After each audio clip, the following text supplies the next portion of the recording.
Halo teman-teman, sekarang kita akan mulai membahas mengenai PMK 81 tahun 2024 ya, yang lagi rame. PMK Sapu Jagat, PMK Cortex, PMK tentang masa depan perpajakan Indonesia ya. PMK ini ada 600 halaman dan gua rasa tidak ada orang yang akan baca semuanya ya.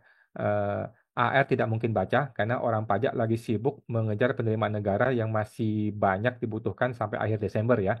Jadi jangan harap AR akan mengedukasi Anda mengenai Cortex karena mereka semua lagi sibuk ngejar penerimaan negara, lagi sibuk kirim SP2DK, lagi sibuk pemeriksaan pajak, eh, tidak akan mereka baca ya. Sedangkan kita, gue juga tidak akan terlalu baca ya, tetapi kita mendapatkan spill-spill dari mana-mana tentang eh, apa poin-poin penting dari PMK 81 ini. Dan kita akan gulirkan satu persatu kepada teman-teman semua ya. Oke, sejauh ini yang kita pahami, dan akan langsung gue share aja ke teman-teman ya. Sejauh ini yang kita pahami.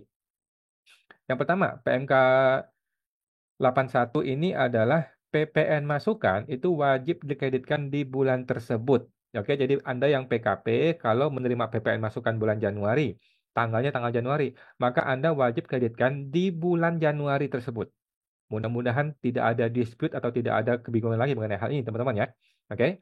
Jadi PPN masukan kalau muncul di sistem Anda bulan Februari, maka dia mesti dikreditkan di bulan Februari. Muncul di bulan November, maka dia mesti dikreditkan untuk masa pajak PPN bulan November. Selesai ya. Nah, tetapi peraturan mengenai pengkreditan maksimal 3 bulan itu tidak dicabut dan belum dicabut dan rasa-rasanya tidak akan dicabut, teman-teman ya. Loh, kalau gitu apa bedanya? Nah, jadi gini teman-teman ya. Kadang-kadang masih ada kendala yang menyebabkan PPN masukan itu tidak bisa langsung dikaitkan di bulan tersebut atau tidak bisa langsung muncul di bulan tersebut di prepopulated. Contohnya PPN impor atau PPN bea cukai atau PPN apa tuh notul dan sebagainya itu. Pokoknya apabila PPN itu memang terkendala dan tidak bisa langsung muncul di bulan tersebut atau dia PPN yang harus diinput manual sementara Anda belum menerima dokumen PPN-nya, maka itu boleh Anda kreditkan 1 bulan ke depan, 2 bulan ke depan, atau 3 bulan ke depan. Jadi aturan mengenai 3 bulan pengkreditan PPN masukan masih berlaku, belum dicabut. Nah, tetapi untuk PPN masukan yang memang sudah jelas-jelas muncul di prepopulated, sudah tidak ada hal seperti ini. Itu harus langsung dikreditkan di PPN di bulan tersebut, di masa tersebut ya. Oke. Sekarang WP khawatir. WP khawatir jika saya kreditkan PM tersebut langsung, sedangkan saya belum jualan, maka akan terjadi LBPPN. Gimana? Ya kan?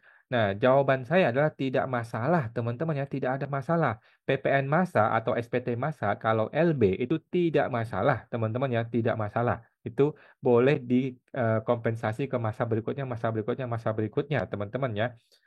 Jarang-jarang orang diperiksa gara-gara LBPPN. Hampir tidak pernah, bahkan dalam karir gua belum pernah ya, gara-gara LB kemudian diperiksa, gitu ya. Dan LBPPN itu tidak harus langsung direstitusikan, tidak harus ya. Nah, kalau direstitusikan, maka akan terjadi pemeriksaan. Ini hal yang wajar dong, ya kan? Nah, jadi Anda jangan khawatir bahwa LBPPN itu akan menyebabkan pemeriksaan. Tidak. Apakah akan jadi masalah? Tidak ya. Nah, yang jadi masalah adalah kalau SPT tahunan yang LB. Tetapi kalau SPT bulanan seperti PPN, itu kalau LB tidak masalah. Silakan kompensasi ke masa-masa berikutnya. Tidak masalah. Oke? Yang pertama. Sekarang yang kedua. Yang kedua adalah dividen non-investasi wajib lapor di SPT PPH masa unifikasi. Oke, jadi gini teman-teman ya, supaya nggak kehilangan konteks ya. Ketika orang pribadi menerima dividen dari perusahaan, dari PT, maka kewajiban untuk membayar pajaknya itu ada di orang pribadi yang terima dividen. Sudah bukan lagi kewajiban memotong oleh si PT. Jadi PT ketika transfer uang dividen, dia sudah lepas tangan. PT sudah tidak peduli.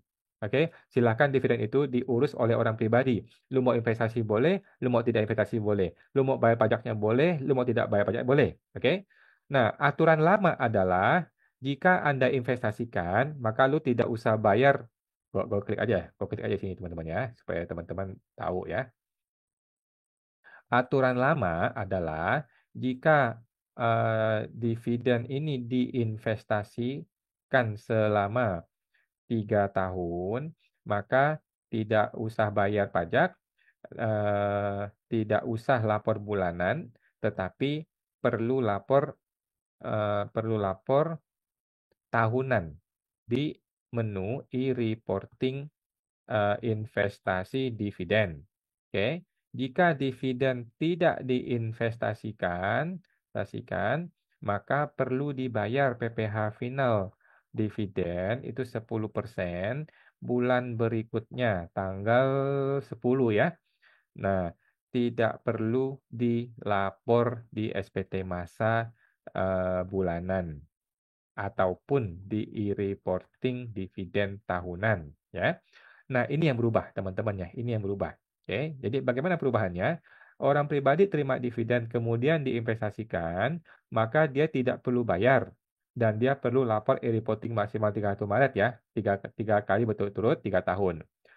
Di sini yang berubah, orang pribadi yang terima dividen kemudian tidak mau diinvestasikan, maka dia perlu bayar dong, dia perlu bayar 10%.